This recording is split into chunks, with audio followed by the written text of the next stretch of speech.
Assalamualaikum warahmatullahi wabarakatuh. Apa kabar anak-anak? Bertemu kembali dengan Bu Epa dalam pembelajaran IPA. Kali ini Ibu akan membahas tentang sistem gerak manusia.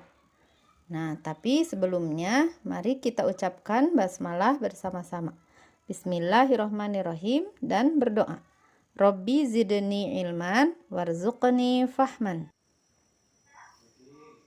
Tujuan pembelajaran yaitu pertama, mendeskripsikan fungsi sistem rangka bagi manusia.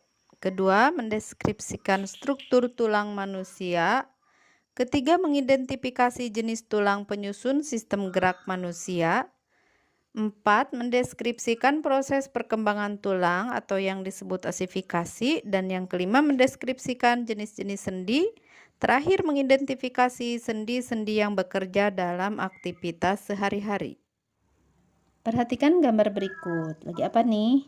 Lagi selfie ya. Nah, pada gambar tersebut, kegiatan selfie-nya dilakukan dengan mengangkat tangan, pegang HP-nya ya, bergaya, lalu ceklek upload gitu. Jadi dalam anggota tubuhnya terjadi pergerakan. Nah, dalam hal ini yang berperan dalam tubuh kita ya ketika bergerak yaitu rangka dan otot. Mari pada kesempatan ini kita bahas terlebih dahulu ya tentang rangka. Simak baik-baik. Rangka yang tersusun dari tulang-tulang yang saling berhubungan memiliki fungsi utama sebagai berikut, yaitu pertama, memberi bentuk pada tubuh dan menopang tubuh kita. Memberi bentuk seperti apa? Contohnya, tulang tengkorak. Nah, memberi bentuk pada wajah. Kemudian menopang tubuh kita. Tulang-tulang kaki kita ya, menopang seluruh tubuh kita. Fungsi berikutnya melindungi organ-organ dalam. Contohnya apa? Tulang-tulang rusuk yang melindungi jantung dan paru-paru ya. Tulang tengkorak melindungi otak dan mata. Kemudian tempat menempelnya otot. Contohnya apa? Pada lengan ya. Tempat menempelnya otot lengan. Dan yang terakhir, tempat pembentukan sel darah yang terjadi dalam sumsum tulang. Berikutnya, struktur tulang. Nah, kita perhatikan ya, ini ada bentuk tulang pipa. Bagian ujung dari tulang pipa kita namakan epifisis. Bagian kedua ujungnya ya. Di bagian ini dan ini. Kemudian ada diafisis. Dia itu di antara, berarti di antara epifisis dan epifisis juga. Berarti di antara dua epifisis ini bagian ujung sini dan sini itu adalah diafisis, memanjang ya. Nih, memanjang. Kemudian cakra epifisis di mana tuh? Di sini nggak ada ya gambarnya ya. Cakra epifisis anak-anak adanya di antara epifisis dan diafisis ya. Di antara ini ada epifisis dan diafisis. Nah, selaput yang meliputi seluruh bagian tulang kecuali bagian tulang rawan itu namanya periosteum. Kecuali bagian tulang rawan yang tidak diselimuti atau dilapisi oleh periosteum. Di mana tulang rawan itu letaknya? Di ujung salah satu ujung tulang ini ya, di bagian salah satu ujungnya di sini nih, yang biasa kalian kalau makan seblak tuh ya. Nah, itu makan tulang rangunya. Nah, itu adalah tulang rawan atau yang disebut dengan kartilago. Jaringannya tebal, lunak, lentur sebagai penutup ujung tulang. Juga ini Allah ciptakan ya buat tulang itu tidak cepat aus ketika terjadi gesekan ya, gitu. Kemudian selanjutnya tulang kompak. Nah, tulang kompak ini lebih kepada zat penyusun. Zat penyusun dari bagian diafisis itu adalah tulang kompak, keras dan kuat. Nah, sedangkan yang tulang spons ini, tulang yang terdapat rongga-rongga kecil ini, zat penyusun atau bagian yang menyusun bagian epifisis dan cakra epifisis. Oke ya, kita simpulkan ternyata ada 8 ya secara umum. Epifisis, diafisis, cakra epifisis, periosteum, sumsum tulang. Oh iya, satu lagi, sumsum tulang ya, terlewat. Yang paling dalam untuk membentuk sel darah. Kemudian tulang rawan atau kartilago, tulang kompak, dan tulang spons. Setelah tadi kita belajar tentang fungsi rangka dan struktur tulang, sekarang kita akan belajar mengenai jenis-jenis tulang. Nah, yang pertama jenis tulang berdasarkan letaknya. Ada tulang tengkorak atau tulang kepala yang tersusun dari yang pertama tulang dahi. Ini yang bagian depan memanjang ke atas. Kemudian tulang ubun-ubun yang warna hijau ini ya, dari bagian atas sampai ke belakang ini adalah tulang ubun-ubun. Lalu di bagian bawahnya adalah tulang kepala belakang. Nah, ke bagian depan sedikit ini adalah tulang pelipis yang warna oranye tua. Kemudian ke depannya lagi tulang baji, ke depannya lagi adalah tulang tapis, dan ini adalah tulang air mata atau ini keseluruhannya adalah tulang kelopak mata. Nah, bagian ini yang warna biru nih, ini adalah tulang hidung. Setiap orang berbagai macam ya bentuknya. Ada yang tinggi gitu ya tulangnya, tulang hidungnya ada, dan ada yang sedang-sedang saja. Nah, kemudian bagian ini yang warna biru ini adalah tulang pipi. Kemudian ini tulang rahang atas ya. Yang warna ungu ini tulang rahang atas, dan yang terakhir ini adalah tulang rahang bawah. Oke, itu saja. Berikutnya adalah tulang anggota badan yang terbagi menjadi 3 bagian, yaitu ruas-ruas tulang belakang, tulang rusuk dan tulang dada, dan yang terakhir gelang panggul. Nah, tulang belakang ini terbagi menjadi 7 ruas tulang belakang, 12 ruas tulang punggung, 5 ruas tulang pinggang, 5 ruas tulang kelangkang, 4 ruas tulang ekor.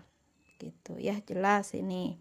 Kemudian yang berikutnya adalah tulang rusuk dan tulang dada. Nah, tulang rusuk dan tulang dada juga sama, tersusun dari di bagian tengah ini adalah tulang hulu yang atas, tulang badan, dan tulang pedang-pedangan. Ini adalah tulang dada. Sedangkan tulang rusuknya berdasarkan perlekatannya dibagi menjadi 3. Ada tulang rusuk sejati ya, 7 pasang. Nih, tulang rusuk palsu 3 pasang. Tulang rusuk melayang 2 pasang. Nah, sama bagian belakangnya melekat pada tulang belakang, tapi bagian depan dari tulang rusuk ini ada yang berbeda. Nih, kalau tulang rusuk sejati bagian depannya melekat pada tulang dada, kalau tulang rusuk palsu bagian depannya melekat pada tulang rusuk di atasnya, sedangkan tulang rusuk melayang bagian depannya ini tidak melekat pada tulang apapun. Begitu ya. Jadi kesamaannya bagian belakang semua tulang rusuk itu pasti melekat pada tulang belakang. Tetapi perbedaannya dari ketiga jenis tulang rusuk ini ada di bagian depan ya, ada yang melekat pada tulang dada yang disebut tulang rusuk sejati, ada yang melekat pada tulang rusuk di atasnya yang disebut dengan tulang rusuk palsu, dan ada juga yang tidak melekat sama sekali yang disebut dengan tulang rusuk melayang. Kemudian yang terakhir, tulang gelang panggul yang tersusun dari ada tulang usus, ada tulang duduk. Nih, kalau kalian duduk nih, pasti yang menopang tubuh kita ini yang kena ke tempat duduk adalah tulang duduk dan tulang kemaluan. Nah, terakhir, tulang yang termasuk jenis tulang berdasarkan letaknya adalah tulang anggota gerak.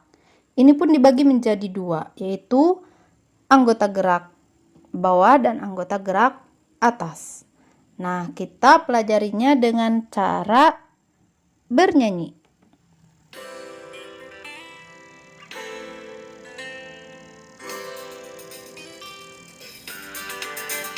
Lengan atas sikut, hasta dan pengumpil, pergelangan tangan, telapak tangan, ruas jari tangan, semua susun anggota gerak atas, tulang paha lutut, betis tulang kering, pergelangan kaki, telapak kaki, ruas jari kaki, semua susun anggota gerak bawah. Nah, seperti itu ya.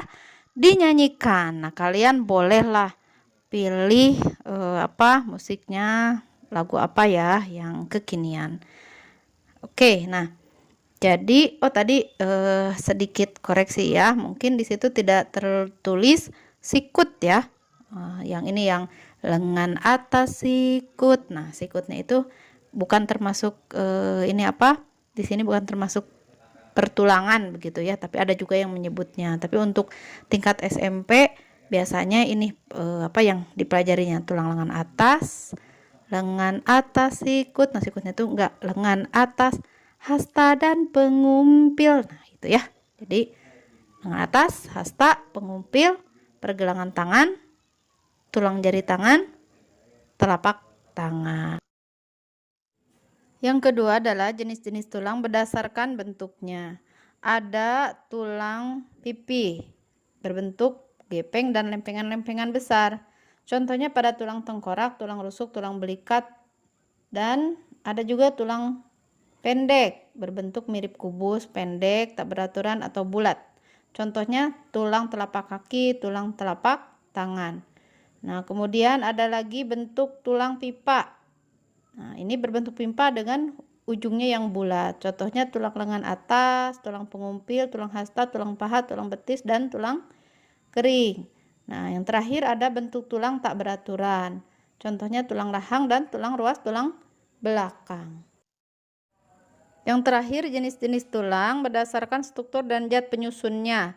Ada tulang rawan dan tulang keras. Tulang rawan atau kita sebut dengan kartilago atau kondrion, yaitu tulang yang terbentuk dari jaringan tulang rawan yang banyak mengandung zat perekat atau kolagen dan sedikit zat kapur sehingga bersifat lentur dan elastis.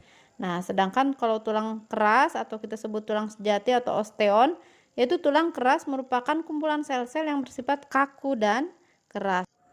Sekarang kita pelajari osifikasi atau proses penulangan. Nah, bagaimana proses osifikasi berlangsung? Prosesnya yaitu tulang rawan yang bentuknya mirip dengan tulang dewasa ini memiliki rongga yang terisi oleh osteoblas atau sel-sel pembentuk tulang. Nah, selanjutnya osteoblas ini akan membentuk osteosit atau sel-sel tulang. Proses osifikasi ini dimulai dari bagian tengah tulang rawan dan kemudian meluas ke seluruh arah sesuai dengan pertumbuhan tulang rawan. Nah, di antara jaringan tulang rawan ini ada pembuluh darah yang fungsinya sebagai pembawa mineral seperti kalsium ya, sehingga tulang yang tadinya berbentuk tulang rawan itu menjadi keras. Terakhir, di bagian rangka ini kita akan mempelajari hubungan antar tulang. Ada 3 macam ya. Pertama, yang disebut dengan sinartrosis, hubungan antar tulang yang tidak memungkinkan adanya gerakan. Contohnya hubungan antar tulang tengkorak. Yang kedua, amfiartrosis, hubungan antar tulang yang memungkinkan adanya sedikit gerakan atau gerakannya terbatas. Contohnya hubungan antar tulang pada tulang belakang oleh tulang rawan. Nah, yang terakhir diartrosis atau kita namakan ini persendian, hubungan antar tulang yang memungkinkan adanya gerakan. Contohnya pangkal lengan atas. Nah, untuk persendian dibagi menjadi sendi peluru, pelana, putar, dan engsel. Untuk pertama kita bahas dulu sendi peluru. Sendi peluru menghubungkan antara satu tulang yang mempunyai satu ujung bulat yang masuk ke ujung tulang lain yang berongga seperti mangkok. Nah, sendi ini dapat membentuk gerakan sangat bebas. Contohnya sendi peluru pada sendi antara tulang lengan atas dan tulang belikat ya di bahu kita. Nah, kemudian serta antara tulang pinggul dan tulang paha. Nah, adanya sendi ini memungkinkan tulang-tulang tersebut dapat diayunkan ke arah manapun. Lalu bagaimana dengan sendi putar?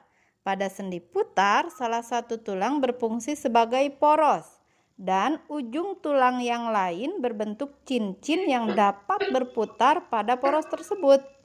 Contohnya, pada persendian yang terdapat di antara tulang tengkorak dengan tulang leher. Ya, sendi tersebut memungkinkan kepala kita dapat memutar, mengangguk, serta menggeleng. Nah, ini sendi engsel. Tipe sendi ini mempunyai gerakan satu arah. Ada yang ke depan dan ada yang ke belakang. Seperti engsel pintu. Contoh sendi engsel antara lain adalah sendi-sendi pada siku dan lutut. Sendi ini memiliki ruang gerak yang lebih sempit dibandingkan dengan sendi peluru. Berikutnya sendi pelana. Pertemuan antara dua tulang yang berbentuk seperti pelana disebut dengan sendi pelana. Sendi ini dapat menggerakkan tulang kedua arah. Contohnya ada pada pangkal ibu jarimu. Yang terakhir adalah sendi geser. Sendi ini menghubungkan antara dua tulang yang memiliki permukaan yang datar. Prinsip kerjanya sendi ini adalah satu bagian tulang tuh bergerak menggeser di atas tulang lain. Contoh sendi geser berada pada tulang-tulang pergelangan tangan dan pergelangan kaki dan di antara tulang belakang. Demikian anak-anak, hari ini kita telah mempelajari fungsi sistem rangka, struktur tulang, jenis tulang, proses perkembangan tulang, dan jenis-jenis sendi. Nah, kerjakan latihan soalnya, yaitu pada modul IPA halaman 24, dikerjakan di kertas selembar ya. Nanti dikumpulkan ke sekolah. Jangan lupa di kertas itu tulis nama yang jelas dan kelas yang jelas ya. Terakhir dari Ibu, mari bersyukur atas nikmat Allah yang begitu berlimpah dengan diciptakannya diri kita dengan kesempurnaan penciptaannya. Nah, caranya dengan selalu menjaga kesehatan tulang kita agar kuat untuk belajar ya, beraktivitas, beribadah begitu ya, dan yang lainnya. Terakhir, mohon maaf jika ada kekurangan. Jazakumullah khairan katsiran. Wassalamualaikum warahmatullahi wabarakatuh.